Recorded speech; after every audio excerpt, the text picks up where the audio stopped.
ప్రేక్షకులకు నా నమస్కారాలు. నేను మీ జ్ఞానాన్వేష్. ఈ వీడియోలో నేను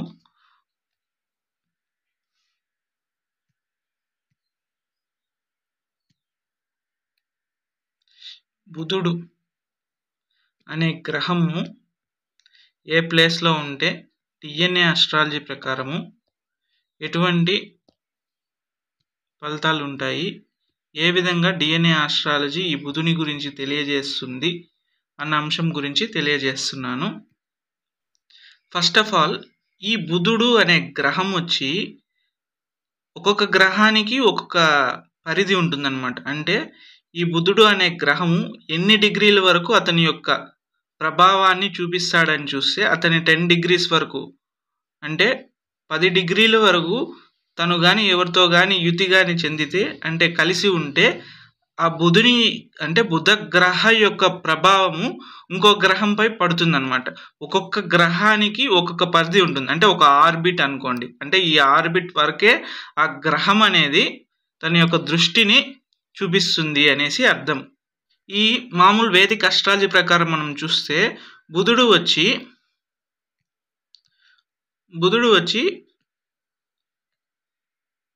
చమత్కారి, అంటే వ్యాపార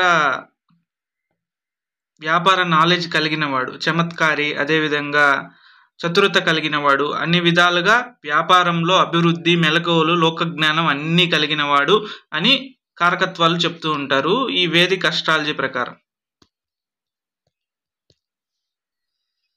డిఎన్ఏ ఆస్ట్రాలజీ ప్రకారం చూస్తే బుధుడు అనే గ్రహానికి ఏ గ్రహమైన సంబంధం ఉంటే ఆ గ్రహం యొక్క కారకత్వ బంధుత్వాలలో ఖచ్చితంగా అల్పాయుష్ని తెలియజేస్తుంది. అంటే ఈ డిఎన్ఏ ఆస్ట్రాలజీ ప్రకారము బుధుని గ్రహంపై ఏ గ్రహ కర్మ రిజిస్ట్రీ ఉంటుంది అని చూస్తే శని గ్రహం యొక్క కర్మ రిజిస్ట్రీ ఉంటుంది. అంటే శని యొక్క కార్మిక్ రిజిస్ట్రీ అనేది ఈ బుధ గ్రహంపై ఉంటుంది. కాబట్టి ఈ బుధుడు అనే గ్రహము ఏ గ్రహంతో కానీ కలిసి ఉన్నా కానీ యుతి చెందినా కానీ అది 10 డిగ్రీల్లోనే, అంటే 10 డిగ్రీలు దాటి ఉంటే ఈ బుధ గ్రహం యొక్క ప్రభావం అనేది ఎక్కువ ఉండదు. కాబట్టి ఈ బుధ గ్రహం యొక్క ఆర్బిట్, అంటే ఈ బుధ గ్రహం యొక్క పరిధి ఎంతవరకు అని చూసినట్టయితే 10 డిగ్రీల వరకే ఉంటుంది. ఈ 10 డిగ్రీల్లో ఈ బుధ గ్రహము వేరే యొక్క గ్రహంతో యుతి చెందిన, అంటే కంజంక్షన్ అయిన, అంటే కలిసి ఉన్నా కానీ, సో ఈ బుధుడు ఏదన్నా గ్రహంతో కలిసి ఉంటే ఎలాంటి ఫలితాలు వస్తాయి చూద్దాము. ఫస్ట్ ఆఫ్ ఆల్, బుధుడు ఫర్ ఎగ్జాంపుల్ కుజుడితో కలిసి ఉన్నాడు అనుకోండి. ఈ కుజుడు ఏ బంధుత్వ కారకత్వాలు వస్తాయి? కుజుడు వచ్చి కనిష్ట సోదరుడు, అంటే కనిష్ట సోదరుడు యొక్క కుటుంబ పరంపరలో, సోదరుడు లేకపోతే సోదరి అనుకోండి, యొక్క కుటుంబ పరంపరలో ఈ అల్పాయుష్యు కలిగిన వాళ్ళు ఖచ్చితంగా ఉంటారు.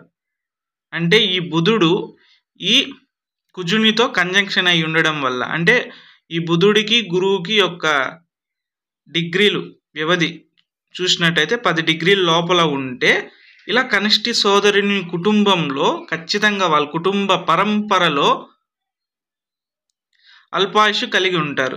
అదేవిధంగా ఈ బుధుడు ఒకవేళ చంద్రుడితో కలిసి ఉన్నాడు అనుకోండి, ఈ చంద్రుడు అనేది తల్లి గురించి తెలియజేస్తుంది. అంటే తల్లి యొక్క కుటుంబం, అంటే తల్లి యొక్క తల్లి, తల్లి యొక్క తండ్రి, తల్లి యొక్క తమ్ముడు ఉంటే తమ్ముడు, అన్నుంటే అన్న, చెల్లుంటే చెల్లి, వాళ్ళ యొక్క కుటుంబ పరంపరలో ఖచ్చితంగా అల్పాయుష్ అనేది ఉంటుంది. అంటే అల్పాయుషుతో చనిపోయిన వారు,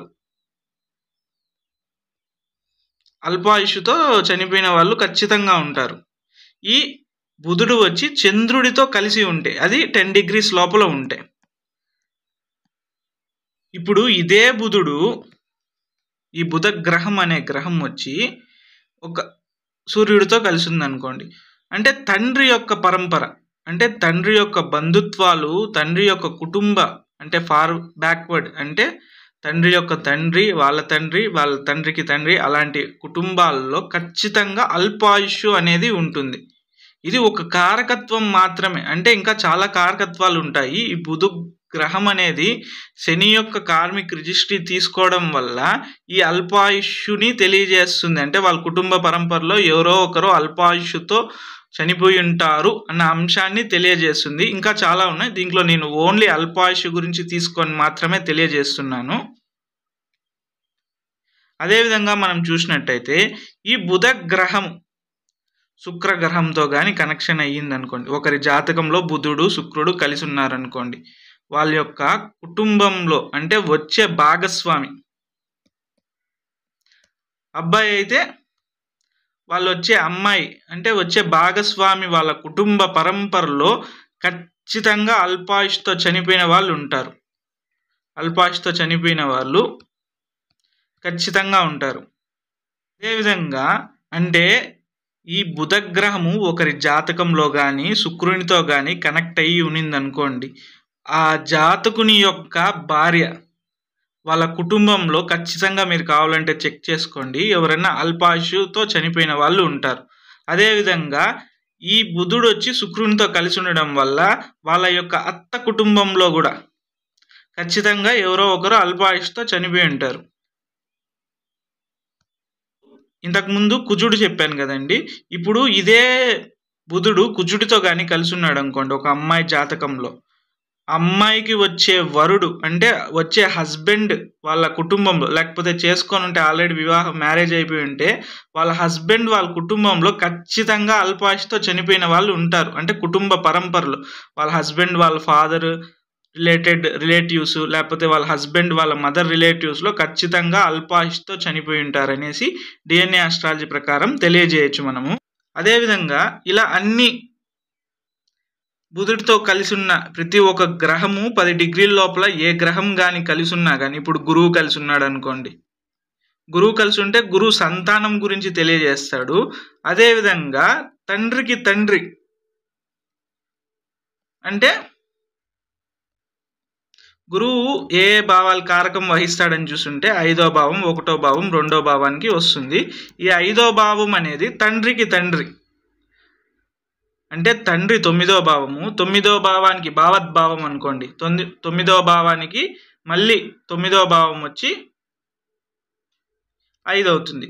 ఈ 5 అనేది గురువు 5వ భావానికి గురువు యొక్క కారగ్రహంగా, 5వ భావానికి గురువు వచ్చి కారగ్రహం అవుతాడు. కాబట్టి ఈ గురు గ్రహం అనేది బుధునితో కలిసి ఉంటే వాళ్ళ తండ్రి యొక్క తండ్రి కుటుంబంలో ఖచ్చితంగా అల్పాయుష్తో, తండ్రికి తండ్రి ఖచ్చితంగా అల్పాయుష్తో ఎవరో ఒకరు చనిపోయి ఉంటారు అని మనము నిర్ధారణ చేసుకోవచ్చు.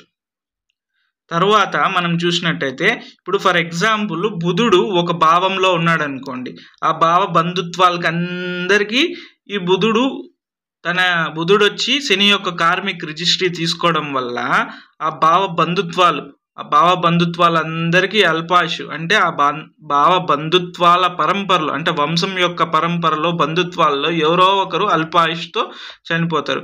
ఫర్ ఎగ్జాంపుల్ ఒక చార్ట్ తీసుకుందాము.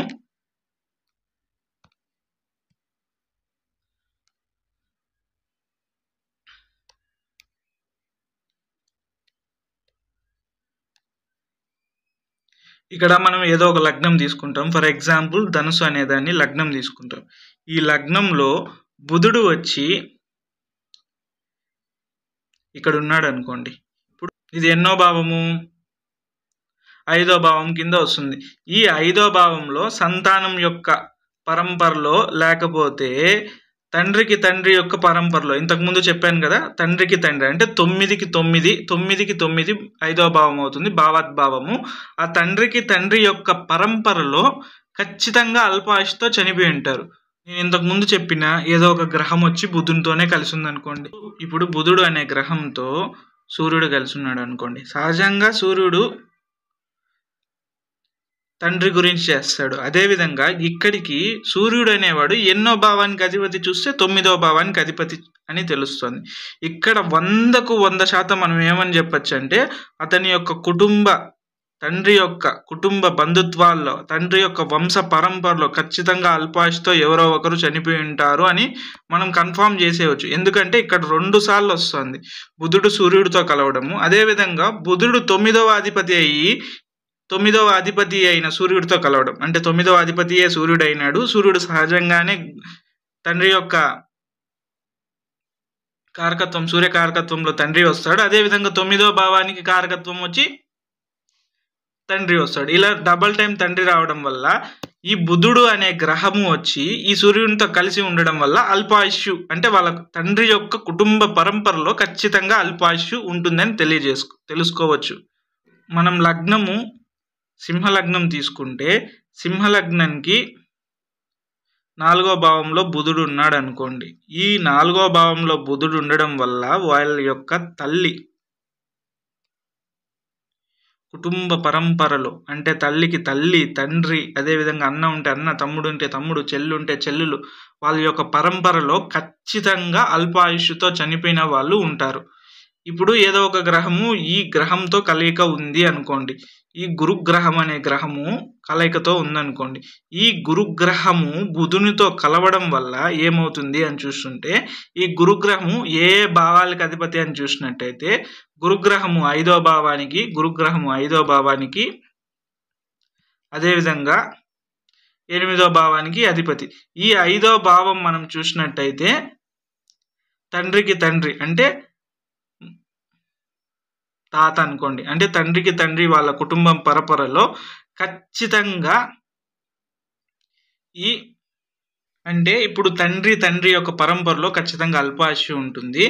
అదేవిధంగా మనం చూసినట్టయితే 8వ భావం ఏమని చూసినట్టయితే 7వ భావానికి 2వ భావం, అంటే భావద్భావం ప్రకారము వచ్చే యొక్క స్పౌస్ యొక్క కుటుంబం, ఆ కుటుంబం యొక్క పరంపరలో ఖచ్చితంగా అల్పాయుష్యు అనేది ఉంటుంది అని మనం తెలియజేయచ్చు ఈ డిఎన్ఏ ఆస్ట్రాలజీ ప్రకారం. అదేవిధంగా మనము ఈ లగ్నం వచ్చేసి కన్యా లగ్నం అనుకుంటే, కన్యా లగ్నంలో బుధుడు వచ్చి కుంభంలో ఉన్నాడు అనుకోండి. ఇది ఎన్నో భావం వస్తుంది? కన్యా లగ్నం నుంచి 6వ భావం వస్తుంది. 6వ భావం దేని గురించి తెలియజేస్తుంది? 6వ భావం ఏ యొక్క బంధుత్వ కారకత్వం ఇస్తుంది అని చూసినట్టయితే ఈ 6వ భావం అనేది మెటర్నల్ అంకుల్, అంటే తల్లి యొక్క అన్న, తల్లి యొక్క తమ్ముడు, అంటే తల్లికి సంబంధించిన అన్న కానీ తమ్ముడు కానీ వాళ్ళ యొక్క కుటుంబ పరంపరలో, అంటే తల్లి తమ్ముడు, తల్లి అన్న, అంటే మామ కానీ మేనమామ కానీ అవుతారు. మామ మేనమామ అంటారు తెలుగులో, ఇంగ్లీష్లో మెటర్నల్ అంకుల్ అంటారు.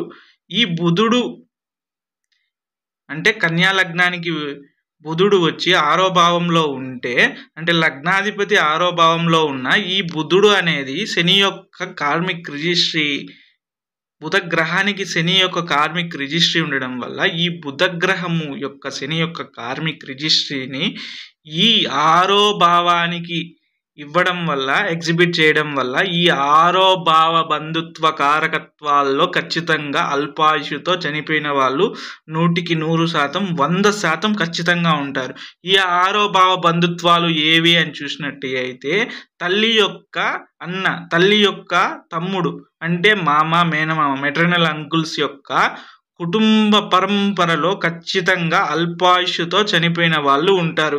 ఈ విధంగా మనము బుధగ్రహము, ఇప్పుడు ఈ బుధగ్రహం అనే గ్రహంతో గురువు కానీ కనెక్ట్ అయి ఉన్నాడు అనుకోండి, గురుగ్రహం కనెక్ట్ అయి ఉంది అనుకోండి.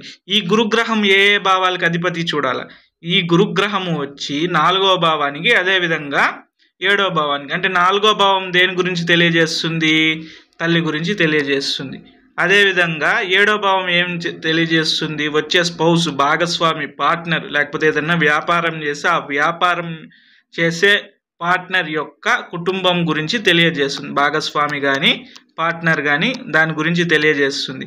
ఈ బుధుడు గురు గ్రహంతో కలయిక అయ్యి 6వ భావంలో ఉండడం వల్ల తల్లి యొక్క మేనమామ కుటుంబంలో, అంటే తల్లి యొక్క కుటుంబంలో, అంటే రెండు ఒకటే, అంటే తల్లికి సంబంధించిన వంశ పరంపరలో ఖచ్చితంగా అల్పాయుష్ని మనం 1000% చెప్పొచ్చు. ఎందుకంటే ఈ గురువు 4వ భావాధిపతి, అదేవిధంగా ఈ బుధుడు వచ్చి 6వ భావంలో కలిసి ఉన్నాడు. అంటే తల్లి కుటుంబంలో మేనమామ యొక్క వంశ పరంపరలో ఖచ్చితంగా అల్పాయుష్తో చనిపోయిన వాళ్ళు ఉంటారు అని చెప్పొచ్చు. అదేవిధంగా గురువు 7వ భావాధిపతి అవ్వడం వల్ల వచ్చే భాగస్వామి యొక్క కుటుంబంలో ఖచ్చితంగా అల్పాయుష్తో ఉంటారు అన్న విషయము తెలియజేయచ్చు. ఇదే విధంగా మనం చాలా రకాలుగా చూడొచ్చు. ఇక్కడ నేను కొన్ని విధాలుగా ఎక్స్ప్లెయిన్ చేశాను.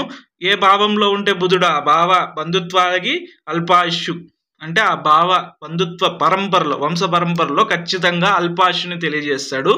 అదే విధంగా మనం చూసినట్టయితే ఆ భావాధిపతి ఏ భావాధిపతితో బుధుడు కలిసి ఉంటే ఆ భావ యొక్క అంటే బుధుడు వచ్చి గురుగ్రహం అనుకోండి, ఇప్పుడు చెప్పినట్టు 4వ భావము 7వ భావానికి అధిపతి అయిన గురువు బుధునితో కలిసి ఉండడం వల్ల 4వ భావానికి అదేవిధంగా 7వ భావానికి కూడా వాళ్ళ యొక్క బంధుత్వ కారకత్వాలకు కూడా అల్పాయుష్ని తెలియజేస్తాడు.